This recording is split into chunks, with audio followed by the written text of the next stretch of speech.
Она што особено би сакала да го истакнам во оваа прилика е дека ова што позади нас го гледаме, а тоа е детската играчка која што беше поставена минатата година, е последица на она што е добиено од страна на форумот на заедниците кои што се одржани, односно согледане што граѓаните како проект го имаат поддржано. Токму во таа насока општина Битола и изврши промена на статутот на самата општина во кој што форумите на заедници ги воведе како нешто што како процедура треба да се почитува и во сите останати проекти кои што ќе бидат лоцирани, меѓутоа и во нивната имплементација, кон што треба да се движиме и што представува самата потреба на граѓаните. Што се однесува до она што ни се случува во делот на Пелистер и сите чекори кои што се превземени таму, сакам да кажам дека насочени кон подпелистерието и Пелистер беа 64 милиони денари, од кои што 50% се веќе реализирани во делот на колекторскиот систем, прочистителна станица, делот од инфраструктурата кој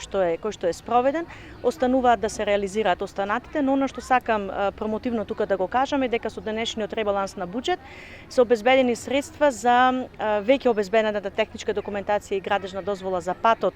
од Црвени петли, значи кон Трново-Магарево, кој што треба да ја подобрат и патната инфраструктура, поточно коловозот, како граѓаните би имале повеќе можност да имаат пристап кон планината. Политиките на оваа локална самоуправа беа согледани уште при првата одлука која што беше донесена, со која што при влезот на Националниот парк Пелистер практично битолчани беа ослободени од плаќање на влезот во планината со директно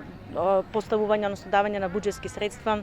од страна на општината. Она што исто така следува е реализација на патот кој што е кон Дихово, каде што исто така градежната дозвола е издадена, исто со денешниот ребаланс на буџет, она што општината треба да го има како кофинансирачки дел е обезбеден, што покажува дека од подножјето на планината одиме нагоре кон подобрување на условите за користење на благодетите на нашата планина,